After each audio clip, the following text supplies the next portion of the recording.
नीतीश कुमार की नजर में दिल्ली में एनडीए नहीं बल्कि भाजपा थी, बिहार में एनडीए है। इंडिया गठबंधन में कोई भी ऐसा नहीं था जो केजरीवाल और कांग्रेस के बीच में समझौता करा सके। आम आदमी पार्टी और कांग्रेस के बीच समझौता नहीं होने के कारण आज नरेंद्र मोदी, ये बात कही जा सकती है उन आंकड़ों के आधार पर कि नरेंद्र मोदी को श्रेय भी मिल रहा है और भारतीय जनता पार्टी अपनी सरकार भी बनाने जा रही है। लोग अलग अलग छटक गए हैं। अगर ये कोई कहता है कि इंडिया गठबंधन है तो आप उसको मत मानिएगा, क्योंकि ये बात अब तय हो चुकी है। लोटिया कमंडल लेकर के आने दीजिए, उसके बाद आपको पता चलेगा कि बिहार में किस तरह की राजनीति आगे बढ़ेगी। नोरमा ग्रुप, जो सोचता है वो करता है, आपके अपने सपनों का आशियाना।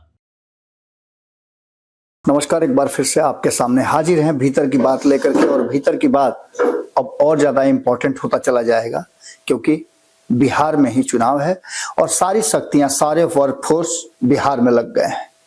दिल्ली के चुनाव को लेकर के चर्चाएं चल रही हैं कि दिल्ली के चुनाव का बिहार पर क्या असर पड़ेगा। जो भारतीय जनता पार्टी ने दिल्ली में चुनाव जीते हैं कंफर्टेबली, वो अपने दम पे मेजोरिटी में है। अपने दम पर होगी भी, क्योंकि 2 सीटें उन्होंने अपने साथी दलों को दिया था और ये बात नीतीश कुमार ने स्पष्ट भी कर दिया है कि ये जीत एनडीए की नहीं बल्कि नरेंद्र मोदी और भारतीय जनता पार्टी की जीत है।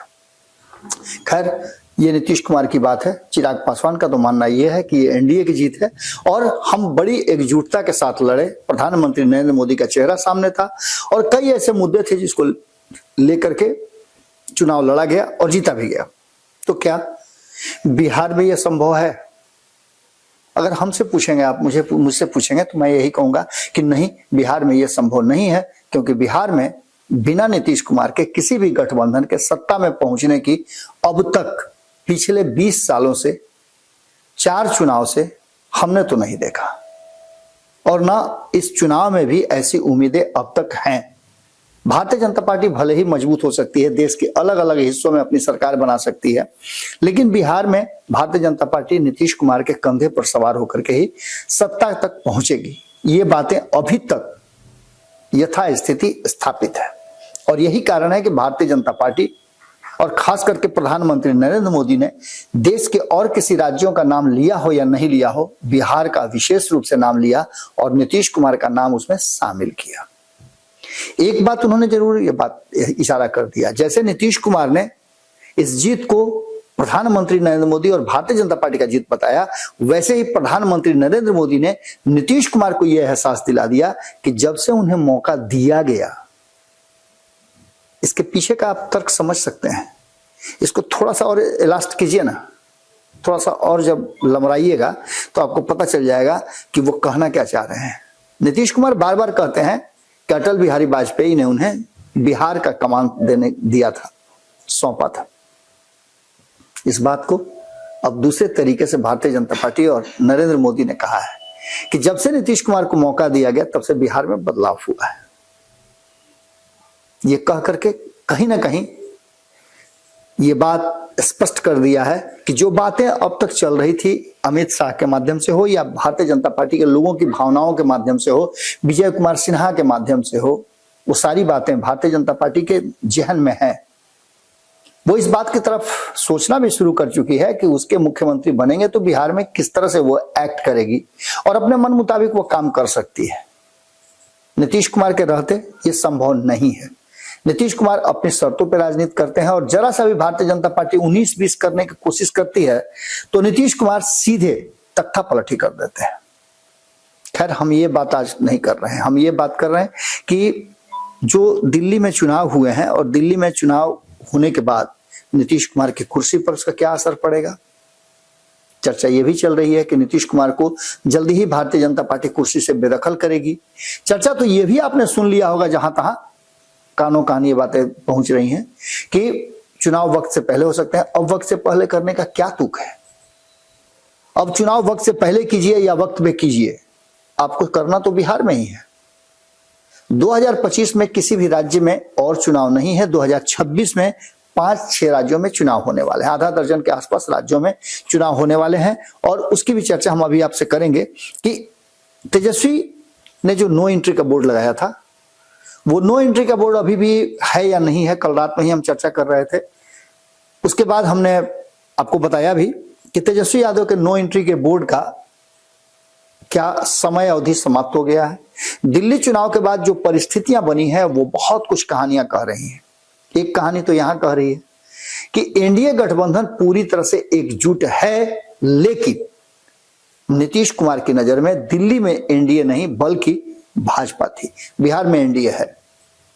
हमने आपको कई बार बताया है कि नीतीश कुमार ने एक ऐसा गठजोड़ बनाया है, एक ऐसा नियम बना दिया है जिसमें सभी 5 जो दल हैं एनडीए के, उसके जो प्रदेश अध्यक्ष हैं वो एक साथ बैठ करके पीसी भी कर रहे हैं, कार्यकर्ताओं से मिल भी रहे हैं और एकजुटता दिखाने का प्रयास भी कर रहे हैं, जिसका फायदा उपचुनाव में मिला था। तो क्या महागठबंधन अभी से सरेंडर है या फिर वॉक ओवर मिल गया है? ऐसा नहीं है। इस बार के चुनाव में दिल्ली में जो कुछ भी हुआ, अगर नीतीश कुमार होते, यह हाइपोथेटिकल है, लेकिन नीतीश कुमार अगर होते तो परिस्थितियां कुछ अलग होती। खैर, इस बात से भी हम इनकार करते हैं और आगे बढ़ते हैं कि क्या इंडिया गठबंधन में कोई भी ऐसा नहीं था जो केजरीवाल और कांग्रेस के बीच में समझौता करा सके। हमने लगातार इस जीत हार के जो आंकड़े आए हैं, जो रिजल्ट आया है, उस रिजल्ट के बाद से आपको बताया है कि लगभग 1 दर्जन से ज्यादा ऐसी सीटें हैं जिस पर भारतीय जनता पार्टी को जीत मिली है। तो उस जीत में बहुत बड़ा श्रेय जो है कांग्रेस का रहा है। आम आदमी पार्टी और कांग्रेस के बीच समझौता नहीं होने के कारण आज नरेंद्र मोदी, ये बात कही जा सकती है उन आंकड़ों के आधार पर कि नरेंद्र मोदी को श्रेय भी मिल रहा है और भारतीय जनता पार्टी अपनी सरकार भी बनाने जा रही है। आम आदमी पार्टी अगर दोनों एक साथ लड़े होते तो, हालांकि ये भी हाइपोथेटिकल है, क्या होता क्या नहीं होता, इसके आधार पर हम बता रहे हैं कि अगर ऐसा होता तो निश्चित रूप से एक बात तो साफ आपको नजर आ रही होगी कि जिन करीब 12-14 सीटों पे हार हुई है आम आदमी पार्टी की, वो नहीं होती तो ऐसी स्थिति में 37-38 सीटें जो हैं आराम से आम आदमी पार्टी को मिल जाती और भारतीय जनता पार्टी की सरकार नहीं बल्कि आम आदमी की सरकार बनती। हमने आपको एग्जिट पोल के समय ये बात बताई थी, हमने माफी भी मांगा कि हम ये अंदाजा लगा रहे थे जो वर्तमान परिस्थिति है जिसमें हार जीत के आंकड़े जो हैं वो आपने देखे होंगे कि करीब 10 के आसपास ऐसी सीटें हैं जहां हार जीत के आंकड़ों का बहुत कम अंतर है। कुछ का तो 5-6 सीटें तो ऐसी हैं जिसमें आंकड़ा 4 अंक में भी नहीं प्रवेश किया है। खैर, इस पर चर्चा हम नहीं कर रहे हैं, हम चर्चा ये कर रहे हैं कि दिल्ली में जो कुछ भी हुआ उसके असर बिहार में होंगे। बिहार में आपको याद होगा कि जैसे दिल्ली चुनाव की चर्चा हुई और तेजस्वी यादव से पूछा गया तो पहले तो उन्होंने इंडिया गठबंधन को समाप्त बताया। ये बातें केजरीवाल ने भी कह दी और यही बात बाकी के लोगों ने भी कह दी। पंजाब और दिल्ली 2 जगह ऐसे थे, इसके साथ साथ पश्चिम बंगाल में भी आपने देखा होगा कि लोकसभा चुनाव तक में गठबंधन नहीं हो पाया था। तो ऐसी स्थिति में एक बात आप समझ लीजिए कि जो वर्तमान स्वरूप है इंडिया गठबंधन का, उस स्वरूप से अब लोग अलग अलग छटक गए हैं। अगर ये कोई कहता है कि इंडिया गठबंधन है तो आप उसको मत मानिएगा, क्योंकि ये बात अब तय हो चुकी है। अगर इंडिया गठबंधन होता तो केजरीवाल उसका हिस्सा थे और दिल्ली में एक साथ चुनाव लड़े होते। लेकिन जैसे ही ये बातें सामने आई, आपने सुना भी होगा कि तेजस्वी यादव ने कहा था कि किसको सपोर्ट कर रहे हैं। जब पूछा गया उनसे तो उन्होंने कहा कि हम दोनों को सपोर्ट कर रहे हैं। तो स्थिति आपके सामने है, असमंजस की स्थिति थी और इंडिया गठबंधन पूरी तरह से ध्वस्त हो गया है। अब इंडिया गठबंधन की कल्पना भी करना बेमानी होगी। खास करके दिल्ली में जो वर्तमान परिस्थिति बनी है उसमें नीतीश कुमार की कुर्सी पर हम चर्चा करेंगे कि उनकी कुर्सी का आने वाले जल्दी ही वक्त में क्या होने वाला है। होली से पहले कुछ और भी आपको चीज ट्विस्ट देखने को मिलेगा, थोड़ा सा और इंतजार कीजिए ना। बहुत सारी राजनीति देखने को मिलेगी, सरकार बनने दीजिए और भारतीय जनता पार्टी को सरकार बना करके निश्चिंत होकर के बिहार में अपना लोटिया कमंडल लेकर के आने दीजिए। उसके बाद आपको पता चलेगा कि बिहार में किस तरह की राजनीति आगे बढ़ेगी। खैर, इसके साथ साथ अब आ जाइए बिहार पर। दिल्ली चुनाव में बिहार ने बेहतर प्रदर्शन किया है। बिहार के 5-6 लोग उम्मीदवार जो हैं वह विधानसभा जीते हैं और बिहार के लोगों ने चुनाव प्रचार जम करके किया। पूरी जदयू उठ करके ट्रेन भर भर के गई थी। भारतीय जनता पार्टी के जो स्टार प्रचारकों की लिस्ट में जिन लोगों का नाम शामिल था उन्होंने बेहतर काम किया, जिसके कारण भारतीय जनता पार्टी की सरकार बनी। सम्राट चौधरी को बधाइयों का तांता लग रहा है। तो वहीं आपको बता दें कि इस चुनाव में चिराग पासवान ने भी अपनी भूमिका बहुत ही स्पष्ट रखी। चाहे वो किसी भी दल के उम्मीदवार हों, चिराग पासवान ने बेहिचक प्रचार किया। जिसने जहां चिराग पासवान को खोजा वहां वो उपस्थित हुए। मनोज तिवारी बहुत अच्छा किए, पूरे दिल्ली में घूम घूम करके वो अपने उम्मीदवारों को, अपने एनडीए उम्मीदवारों को जिताने की कोशिश कर रहे थे। हालांकि अब नीतीश कुमार की बात हम फिर नहीं करेंगे कि नीतीश कुमार कहते हैं कि ये जीत भारतीय जनता पार्टी की है, उन्होंने एनडीए की जीत इसे नहीं स्वीकार किया। खैर, इसके अलावे अब बिहार आ जाइए, तो बिहार में सबसे जो मुख्य मुद्दा है वो है कि एनडीए गठबंधन को तो एकजुट है, सब कुछ है, ठीक है, मान लेते हैं जो है वैसे ही चलेगा, लेकिन उसकी लड़ाई लड़ने वाली, उसके सामने सामने टक्कर देने वाली महागठबंधन जो बिहार में है, उस महागठबंधन का क्या होगा? क्योंकि सीधी तौर पे अब कांग्रेस काफी मुखर हो गई है और कांग्रेस में जिन लोगों ने राहुल गांधी को आज से 4 दिन पहले ये बात बताने की कोशिश की थी कि वो जल्दी से जल्दी बिहार में अपने लिए एक नया रास्ता चुने, फैसला करें कि उनको करना क्या है, क्या उनको पिछलग्गू बन के ही चलना है या अपने लिए एक अलग रास्ता तैयार करना है, क्योंकि 29 में 1 नेशन 1 इलेक्शन होगा, तो आपको अपनी शक्ति दिखानी होगी। और जब तक आप इन 4 सालों में शक्ति नहीं दिखाएंगे तब तक आपको कोई मानने के लिए तैयार नहीं होगा। ये बातें दीगर हैं कि ये कोई भी कह दे कि राष्ट्रीय पार्टी है कांग्रेस और कांग्रेस के बिना मोदी विरोधी कोई भी गठबंधन नहीं बन सकता है, गैर भाजपाई दलों को संगठित नहीं किया जा सकता है। तो आप देखे होंगे कि नीतीश कुमार ने कैसे करके दिखा दिया। नीतीश कुमार ने कांग्रेस को भी उसमें शामिल करा दिया, नीतीश कुमार ने अपनी महत्ता भी साबित करा दी और सबको एकजुट कर भी दिया, भारतीय जनता पार्टी का फेफड़ी भी सुखा दिया, सब कुछ कर दिया। और इन 3-4 महीनों में जो नीतीश कुमार ने किया वो सबको नजर आया। तो क्या ये काम जो नीतीश कुमार किए वो और कोई नहीं कर सकता था? अब इसके आगे की बात अगर करें तो टक्कर लेने के लिए कांग्रेस जिस स्टैंड के साथ जिस तरह से चल रही है, उसकी जो नियति है वो कुछ और कहानी कह रही है। जिस तरह से दिल्ली में इस बात की उसे खुशी है कि उसका खोया हुआ जो जनाधार था वो प्राप्त हुआ है, वोटों का प्रतिशत बढ़ा है। सीटें भले ही नहीं आई हों लेकिन वोट का प्रतिशत बढ़ना इस बात की तरफ इशारा करता है कि कांग्रेस धीरे धीरे अपने आप को बूस्ट कर रही है और आम आदमी पार्टी का सत्ता से बेदखल होना कांग्रेस के लिए नए रास्ते खुलने का संकेत है। क्योंकि यहां के बाद आप जान रहे हैं कि विपक्ष में जब आम आदमी पार्टी होगी, टक्कर उसके साथ होगा, कांग्रेस को मौका मिलेगा दिल्ली में काम करने का। एमसीडी का चुनाव है और भी बहुत सारे छोटे छोटे चुनाव हैं, उन चुनावों में कांग्रेस अपने आप को आजमाएगी भी और सामने दिखाएगी भी।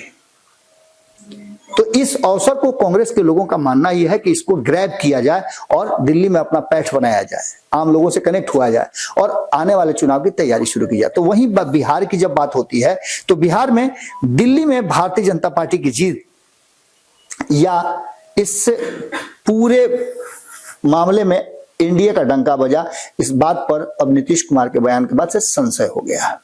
यानी दिल्ली में एनडीए नहीं भाजपा लड़ रही थी और नीतीश कुमार ये बात मान चुके हैं। कांग्रेस की बात करें, कांग्रेस और आप के बीच में जो कुछ भी हुआ वो इस बात की तरफ इशारा कर रहा है कि कांग्रेस बिहार में भी इस तरह का प्रयोग कर सकती है, क्योंकि दबाव राहुल गांधी पर ज्यादा है और राहुल गांधी पर दबाव इसलिए भी ज्यादा है कि राहुल गांधी बहुत अच्छा प्रदर्शन नहीं कर पा रहे हैं राष्ट्रीय जनता दल के साथ रह करके, सत्ता में भी नहीं पहुंच पा रहे हैं और न ही अच्छी तरह से विपक्ष में ही रह पा रहे हैं। हालांकि प्रयास कई बार इस बीच में कांग्रेस ने किया है राष्ट्रीय जनता दल से अलग लड़ने का, लेकिन उसके परिणाम अच्छे नहीं हुए हैं। खैर, कांग्रेस क्या करती है ये अलग बात है, लेकिन अखिलेश, ममता, केजरीवाल ये लगभग सभी अलग हो चुके हैं और चाह करके भी लालू प्रसाद एक नहीं कर पाए। उल्टे लालू प्रसाद ने साफ कर दिया था कि अब इंडिया गठबंधन का नेतृत्व जो है ममता बनर्जी को करना चाहिए। यहां से भी तलखियां बढ़ी, यहां से भी ये बात कांग्रेस को सोचना चाहिए था। और कांग्रेस जब राष्ट्रीय जनता दल से अलग होगी तो एक नए गठजोड़ की तैयारी शुरू होगी। बार बार हम इस बात को बता रहे हैं कि नीतीश कुमार के लिए वो समय बड़ा कठिन होगा। नीतीश कुमार जैसा कि हमने पहले खबर में भी आपको बताया है कि नीतीश कुमार आज से एक तरह से कहिए तो अपने चुनावी अभियान में निकल चुके हैं। आज उन्होंने चादरपोशी की मनेर शरीफ में, और वहां से चादरपोशी करने के बाद उनके चुनावी आगाज की शुरुआत लगभग हो चुकी है। राष्ट्रीय जनता दल में भारी कंफ्यूजन है। राष्ट्रीय जनता दल को करना क्या चाहिए? राष्ट्रीय जनता दल जिस रास्ते चल रही है उसमें उसे लगता है कि वो टक्कर देने में सफल भी है और उसे लगता है कि वो सत्ता में आ भी जाएगी, लेकिन उसके लिए उसे अपने साथियों को सहेजना और समेटना पड़ेगा। बहुत सारे समीकरण बैठाने पड़ेंगे। एक तो मुकेश सहनी ट्रस्टवर्दी हो गए हैं, लेकिन मुकेश सहनी का जो डिमांड है, जो उनका तर्क है, 2 दिन पहले ही संजीव मिश्रा से आपने देखा होगा कि हमारे सीनियर रिपोर्टर सागर ने जब बातचीत किया तो सागर के साथ बातचीत में उन्होंने कह दिया कि हमने अपने दर्जन भर से ज्यादा ऐसे सीटें हैं जिस पर हम कोई समझौता नहीं करने वाले हैं, उस सीट पर तो हम लड़ेंगे ही लड़ेंगे, हमने वो लिस्ट दे दिया है। यानी कि आप सीधी तौर पर समझ सकते हैं कि जिन सीटों का लिस्ट दे दिया गया है उस पर तो कोई समझौता नहीं होगा। तो दैट मीन्स कि आप समझ सकते हैं कि 1 दर्जन से ज्यादा जब ये सीटें हैं तो इसके अलावे भी उनको और सीटें भी चाहिए। ये सभी बातें कहीं ना कहीं इशारा जरूर कर रही हैं कि पूरी कहानी एक तरफ इशारों इशारों में एक जगह पर पहुंच रही है, और इसका सीधा मायने क्या होता है आप अच्छी तरह से समझ रहे हैं। यानी कि अब यहां एक छोटा सा जो वैक्यूम बन रहा है वो कांग्रेस के लिए जगह बाहर करता हुआ नजर आ रहा है। कांग्रेस की जगह पर फिल इन द ब्लैंक्स करना होगा अगर तेजस्वी यादव को, तो वोट बैंक भी इनका अच्छा खासा है, बेहतर काम भी कर रहे हैं। नया समीकरण जो इन्होंने जोड़ा है, सिर्फ संजीव मिश्रा ही नहीं, संजीव मिश्रा के हाथ में जो इन्होंने कमान दिया है और संजीव मिश्रा जिस तरह से कर रहे हैं, कुछ तस्वीरें हम आपको दिखाना चाहेंगे कि रात हो दिन हो किसी भी समय हो, संजीव मिश्रा पूरी तरह से जमीन पर उतरे हुए हैं।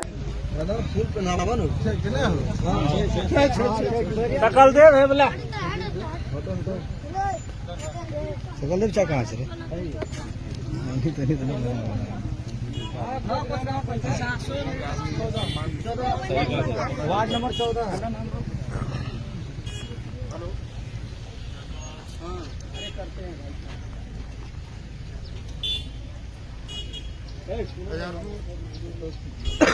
और दूसरी तरफ मुकेश सहनी बिना कुछ सूचना दिए हुए, बिना किसी को साथ लिए हुए, अकेले दम पर घूम घूम करके और अपने पार्टी के साथ साथ अपने गठबंधन को मजबूत करने में लगे हुए हैं।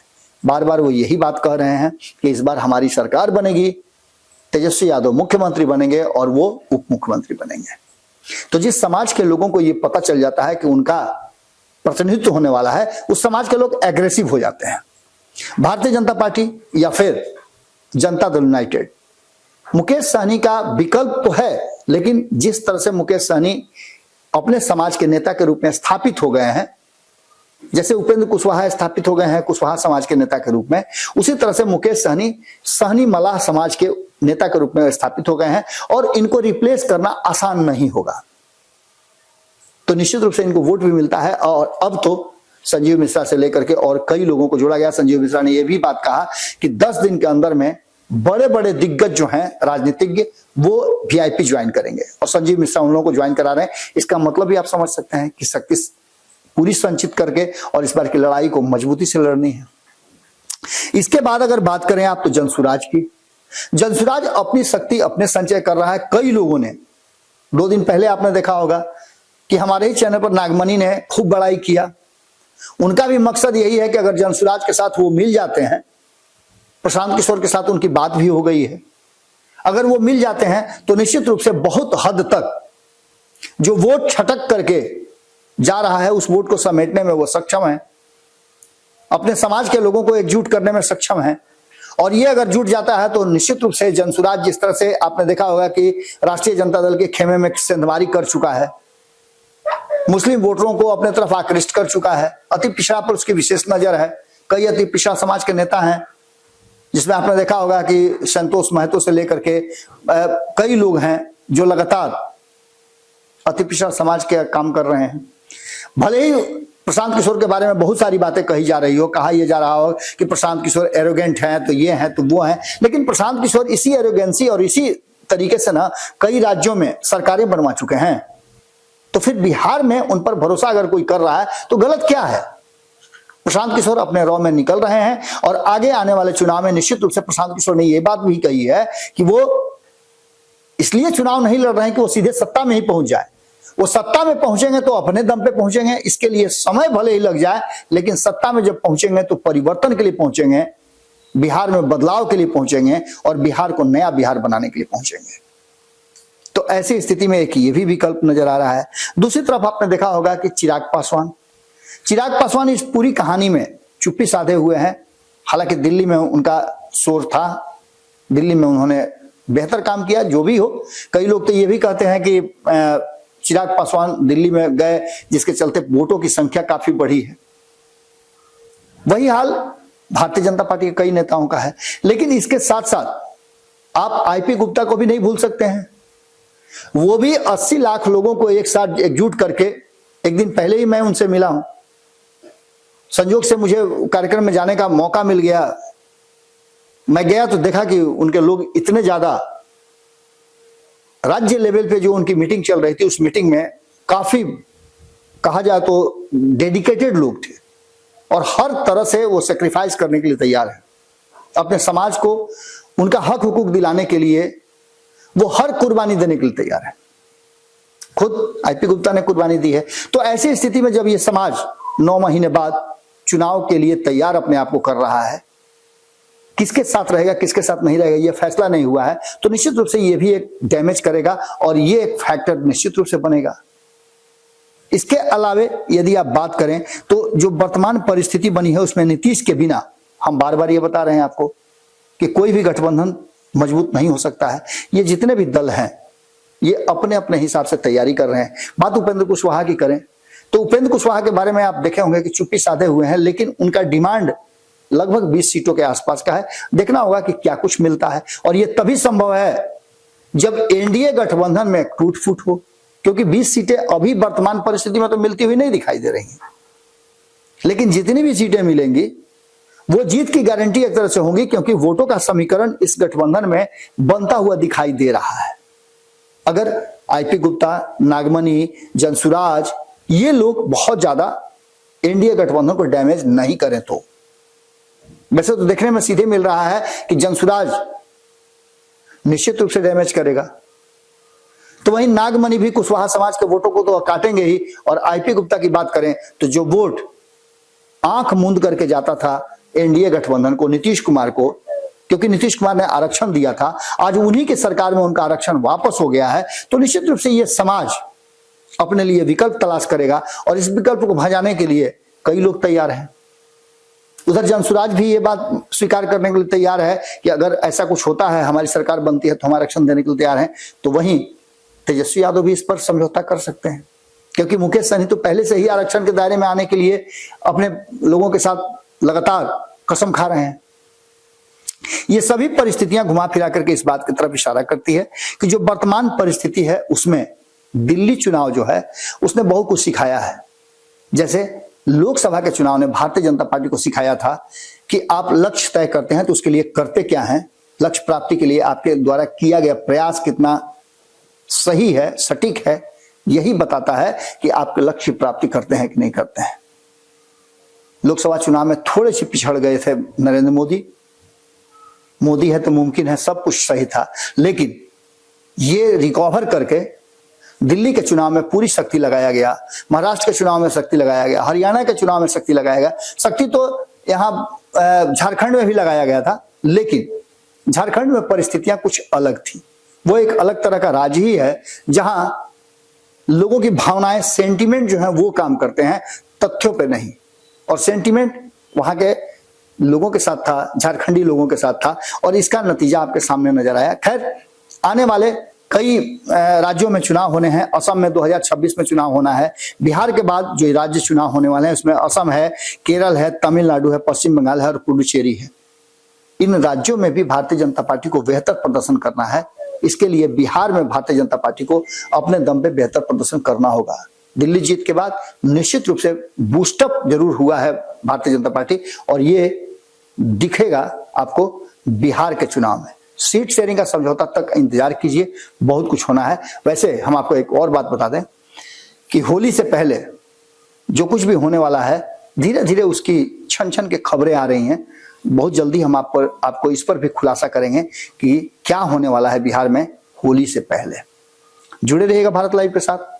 खबरों का सिलसिला यहाँ लगातार जारी रहता है।